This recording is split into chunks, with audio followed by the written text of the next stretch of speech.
Kumail Nanjiani, Emily Gordon, and Alan Yang are producers of the new Apple anthology series Little America, which tells stories of different immigrant experiences in the United States. I'm at Noble Gold Derby, and I'll start off by asking you, Alan, what was the most important thing for you with this show?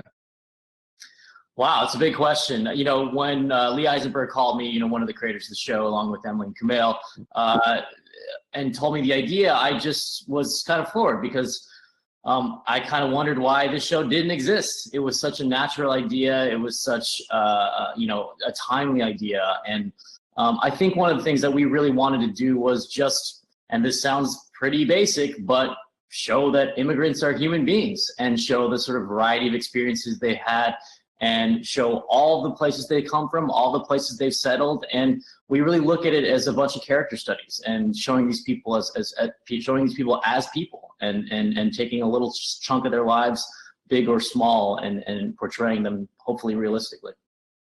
Emily, what do you think the sort of through line is in all of these stories? Because this is a series where every episode is its own sort of self-contained separate piece, but they all, when put together, are one season of television. I think the through line really is just humanity. I mean, it's the most basic of it. We wanted the through line of it to be a breadth of experiences. Some of the episodes are funny, some of them are serious, some of them are intense, some of them are quite sad. But I think overall, we just wanted to show a breadth of experience, and also kind of a little bit show, not that the kind of pat thing of we're all the same underneath it all, but that everybody's kind of looking for similar things in life. They're looking for love, belonging. They kind of want to have a relationship with their family or rebuild a relationship with their family. And so we just wanted to show the through line is that there is a breadth of experiences, and the through line is that is humanity. It sounds a little lofty, and it also sounds very simplistic, but it is the truth. Yeah. Kumail, why was this an important series for you guys to make? It's sort of similar to what Emily and Alan were saying, which is, I've found that obviously immigration is a hot button issue in the US, but I found no matter what side of that debate you're on, the stories that we see in mainstream sort of pop culture about immigration are all similar in sort of tone. A lot of them are about struggle and strife, and I think those stories are very, very valuable. But it was important to us to show that's not the only kind of immigrant experience that there is, that every immigrant has a completely different experience of coming to America. So to me specifically, and I think to all of us, that was what was very important, is to show that there's no such thing as the immigrant experience, because everybody just has a completely different journey. Yeah, and I think the interesting thing is this is a show that in some ways isn't political, in a sense where there's not a huge political soapbox or big speeches that are often made, but it does help give viewers just a window into different people's experiences. What would you hope, Alan, that people sort of take away from this show who watch it? Yeah, I think it's like you said, we didn't intend this show to be a polemic. This show isn't a brick through the window. It isn't, I don't think it's politically sort of skewed on either side of the spectrum. But again, it's this very basic thing of, look, it's an anthology series and you're showing individual people's lives, and they're based on real people. And that to me is such a powerful thing, because I don't know, I always feel like, and I think Kumail and Emily speak from experience, we all speak from experience when we say that some of our favorite stories are based on personal life and real things, and we've all worked in that medium before, and so to be able to do this with heavily researched stories from Epic Magazine, about stories from all over the country, it really you want to show, you want to show, not tell. I know it's a basic sort of aphorism, but you don't want to preach to people, because that stuff doesn't come across. We just want to show these stories, put them out there, and people can take from them what they will. But obviously, one of the common factors is we're not all the same. we're all human beings, and we have a lot of things in common, including you want somewhere safe for your family, you want a job, you want to fall in love, and those are things that not just immigrants want, but like we said, all human beings want. And again, it's so funny. We've gotten so many comments about people saying, wow, this is political in some ways. And that, I think, is just more of a commentary of where we are as opposed to our intent in this series. That the fact that immigrants are human beings is seen as some sort of, wow, you guys are iconoclasts. You guys are revolutionaries. It's like, well, okay, we're just trying to tell some funny, heartfelt, stories, and that was really the goal from the start. I'd be interested in hearing all of your responses to this, because since each episode tells a different story and looks at a different culture as well. So even if someone was an immigrant, at the very least, sort of 7 of the 8 stories are ones that will be giving them an insight and window into a different culture and background and stuff. I'd like to know from each of you. We'll start with Emily and then go Kumail and Alan. What's something you learnt from season 1 of the show? It could be about a culture or something, or it could be whatever you want. Something you learnt this season. I think we all learned that it is quite difficult to have an anthology series. Because you are basically you're filming 8 mini movies. That's definitely something I learned. I learned a lot. I think we all learned a lot about specific dialects that cultures use, and we kind of, in working with all of the writers and directors, because we contracted out and kind of sourced writers and directors for each episode that had connections to that specific culture. I think we all ended up learning a lot of very specific, kind of small, beautiful little tidbits about every single culture that the episode's about. It's also been interesting to talk to the actors. A lot of these actors, I obviously, being married to Kumail, have kind of had watched him go through some of these things, but actors who have never gotten to play anyone that has a name, have never gotten to play anyone other than a character that is going through strife and struggle. A lot of them have played terrorists, a lot of the actors in our show. And I think that was kind of a beautiful thing to learn, is just seeing, like, when you give people who have not gotten opportunities to play the lead, a lead role, they rise to the occasion and they kill it, because I feel like our actors did. So I think that was the best thing that I learned. Kumail? It wasn't something I learned as much as I sort of remembered or got back in touch with. I feel like Alan alluded to it earlier. We're in a sort of a specific situation in America right now, and you can feel very jaded about America and what we are and what we represent to the world. But the feeling I had, not being from America, and the feeling that we found from talking to a lot of these immigrants, is what America does represent to a lot of people it still does represent a land of opportunity. It still can sort of be seen as a very optimistic place. It can still be seen as a goal to achieve, So that was profound for me to sort of remember that, because that is the feeling I had when I was moving to America. And then here, obviously, it's easy to get a little bit more cynical and jaded just because things have been very difficult. But, those sort of ideals that the best version of America has, people still have that in their heads. Alan? Yeah, one of the things I learned was you never know from whom or from what source you're gonna actually be taught something, and it comes from unexpected sources sometimes. I think these guys know. For the episode that takes place on a cruise ship, I went down there and was on set for that one, and we kind of thought, yeah, we got this covered. The writer director Z Chun, it's his family story, and he's Asian American and I'm Asian American, and the lead actor, Angela Lin, was Asian American. And what we realized is, we want to get these accents correct, right? We want to get these accents, and it's got to be, Singaporean accent. And Angela was, she's not from Singapore. So it was like, let's get this right. And I was like, we need to hire a dialect coach and someone who has the sort of the background and the expertise. And we ended up hiring a guy who happened to be a white guy.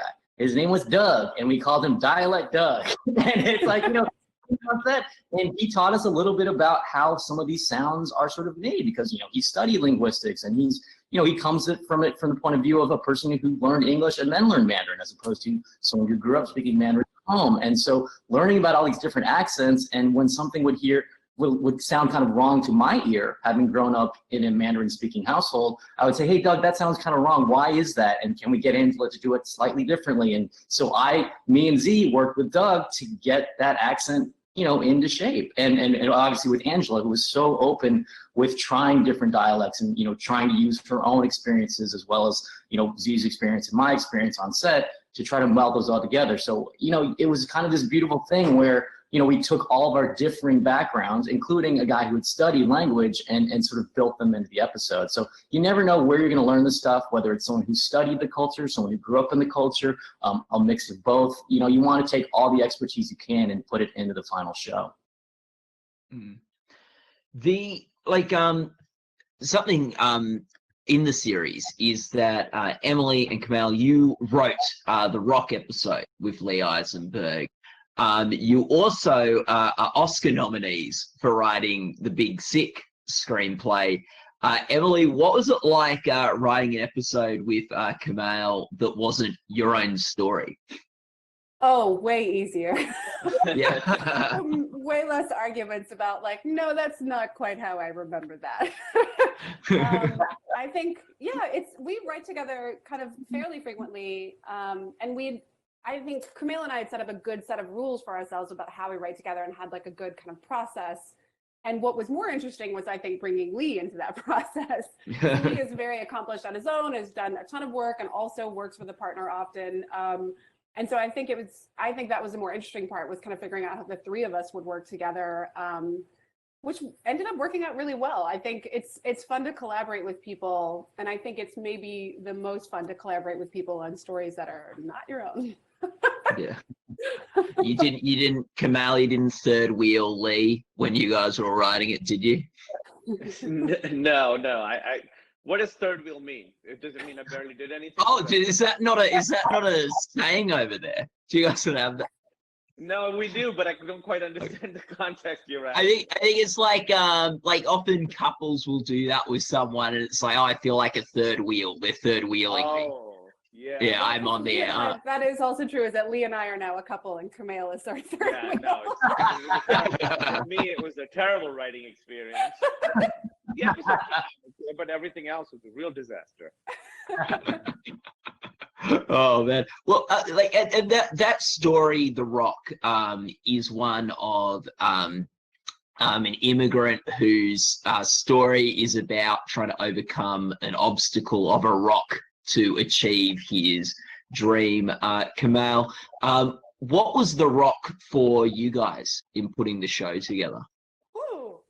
I mean, there were a lot of rocks, including the real ones that we couldn't find a property that also had a rock on it. There were many things. Go ahead, Kumail. Yeah, I mean, we did have a rock. We just had to make it bigger, right? Yeah.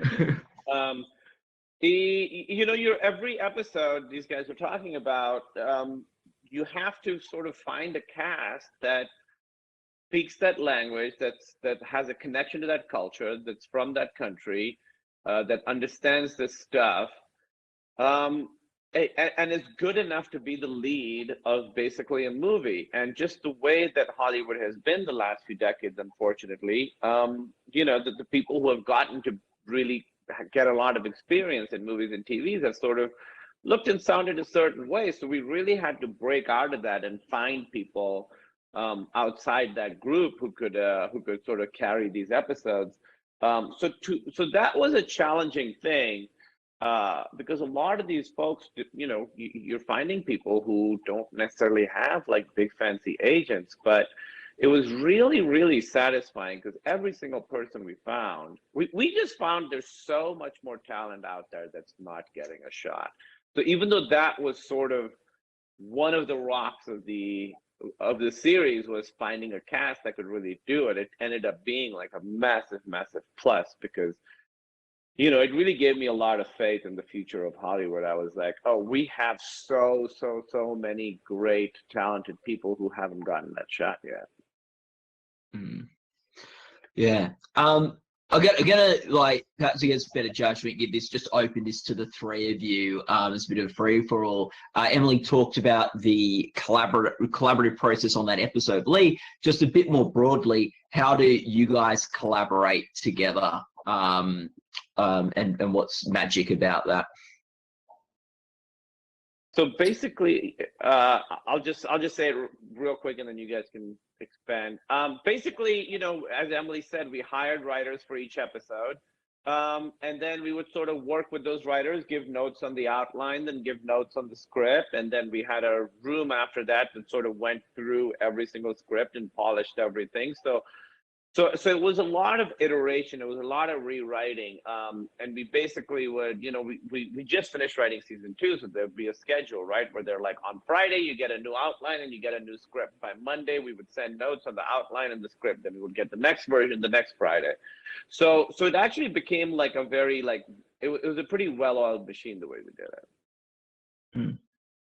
Yeah, and I want to give a special shout out to Sean Hayter, who helped run the show and really did a great job working with the writers and all the way through post, and you know, obviously wrote and directed one of the episodes season 1.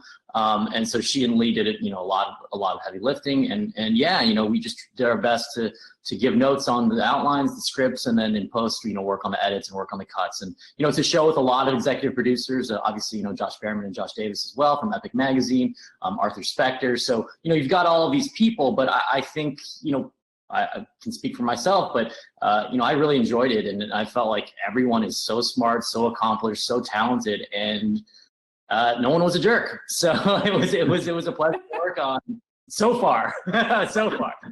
But yeah, it was really fun. You know, the times, you know, this season where we got on Zoom calls and sort of throwing around ideas, I really enjoyed that as well. You know, it's just a lot of really smart people, you know, pitching in ideas. So yeah, credit to the writers and the directors and all the producers for sort of getting along. Yeah, and definitely Sean and Lee for being in the room every day. Sorry, Emily, go ahead. Sure. Yes. I also feel like we kind of didn't know. We were trying to figure out what the show was going to be, and obviously the writers and directors we hired didn't know what the show was either, because it wasn't an existing thing. So I think that was part of the reason that Kumail and Lee and I wrote the Rock episode, was to kind of see if we could figure out, like, this is like a basic sense of like what we're aiming for. Obviously, we've got all kinds of different options and all kinds of different tones we can go from there, but figuring that out was interesting with an anthology show, figuring out what the show itself is going to look like when kind of no one knows, and creating it from scratch was a very interesting process. Yeah, and sorry. Go ahead. I was going to just say, as Alan was saying, you know, what was interesting was we're all very different. We have different tastes, and everyone's very smart and has different strengths. But ultimately, we all wanted to make the same show, and so that's why, even though it is a lot of producers, it really felt like we were all working together. Yeah, and just building off of that, I think one of the areas of trepidation we probably had was, is this going to feel like all of a piece? Is it going to have? Is it going to share its own? Is it going to feel disjointed because it's not, you know, it's not all the same premise? It's very sort of a lot of different kinds of ideas in these episodes. But watching them back, I think there's something that binds them together. I think it's really just something about the overall, again, humanity is a word we keep coming back to. You know, even if the episodes kind of vary a little bit in tone, there's something that kind of does hold it together, at least in my opinion. I'm biased. I worked on the show, so. Hey, I like it a really, lot too. really good. That's the thing that binds them all together. Yeah. Everything open credits. Yeah.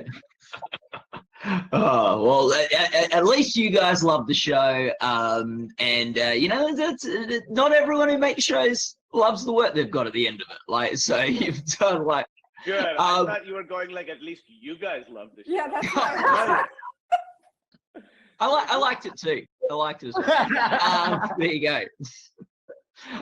So I guess could you each maybe reflect on or just quickly run down for us a scene or a moment that you think captures the essence of what Little America is? We'll start with Alan. Oh wow, capturing the essence is really tough. But I you know, one of the scenes that just sticks with me is the scene in The Cowboy where he's calling home, and it's really, it's just amazing work by the performers and the director and just the forgive me for the staging of the scene and the way that you know, his family appears, and even though he's all alone in America, in that, by the way, beautifully production designed, you know, house as well, you know, with the wood paneling, and there's something about the sort of confluence of the performance, the look of it, and the idea, the concept of his family appearing and disappearing with that call. It always sticks with me. But there's a lot of other ones, guys. I didn't take all the scenes. There's a lot more out there, but that one is really great. And shout out to Confidence, who's a star. He's the main character in that episode. Was that the one you were going to say, Emily? It was, but I have others. That's the thing. You go first. You got less thinking time, but the whole board's open. Right, so I'll let you go. You can go next, Emily. Thank you. Do you want to go? I'll go with Angela Lynn as singing when she's singing karaoke in that episode. I think it's so beautiful and heartbreaking and kind of, it's gorgeous. It's just really, really well done. So I think about that scene often, and I see that scene referenced a lot when people talk about the show online. So yeah, it's clearly struck a chord with a lot of people. Did I take yours, Kumail? Nope. Great. I like the one in the Rock episode when he talks about when the realtor assumes that he, you know, escaped from his life in Iran, and he says, "No, I didn't escape. I had a great life in Iran. I came here because I wanted a different life. I wanted different opportunities." And to me, that really speaks to the thesis of our show, in that it's very different from so many of the traditional immigrant stories that are allowed to be told in Hollywood. You know, it's not about people escaping, although some of them are about that, but it's really a lot more nuanced than that. Well, we've got to wrap up in a minute, but do any of you just quickly have a funny story from filming on set or anything like that? I fell down a bunch. It was very icy when we were filming the Rock episode, and you had to climb up a very steep hill to get to Video Village, and I fell down quite a bit in front of everyone. So that was very fun. Yeah. I think one thing that people don't realize that is a little bit crazy, if not funny, is that the sheer number of locations we shot in for all of these different places, and how they don't make any sense. For instance, we shot, you know, a lot of the show in New Jersey. So New Jersey is Nigeria and Uganda. And then for some reason we went to Florida to shoot Alaska. And then we shot Syria in Montreal. So that was kind of a crazy, you know, just because of logistics of production, you know, and shout out to our production design team for making all that work. But yeah, there was a lot of like, everyone on this cruise ship is wearing flip-flops and they're supposed to be in Alaska. Let's try to frame them out. But yeah, that was definitely you know, realities of production when you're doing an anthology series. Well, yeah, for me it was awesome seeing the actors from the different episodes meet at the premiere. You know, they'd all seen the show, they loved the show, but they didn't know each other. It was like a crossover, seeing like, it was amazing. Like, oh my God, this is great. And they were so excited to meet each other. So that was we got a lot of group photos of a lot of the actors from different episodes, and most of us are in them as well. But it's the LACU. Yeah. I imagine it'll be like Game of Thrones, where in the final season of the show, all the characters will meet up and like do something together. That'll be which is eat pot stickers. Guys, thank you so much for talking with us today about Little America. I think particularly in the times we're in at the moment, one of the most helpful things that people can have is other people's perspectives, and the show provides a window into that. So thank you for working on it. All the best of luck for the Emmy Awards that are coming up, and for season 2 that it sounds like is written, and we look forward to when that can come out as well. For people watching this interview, you can go to goldderby.com and make your own awards predictions and watch other interviews with top contenders. Thanks so much, guys. Thank you. Thank you.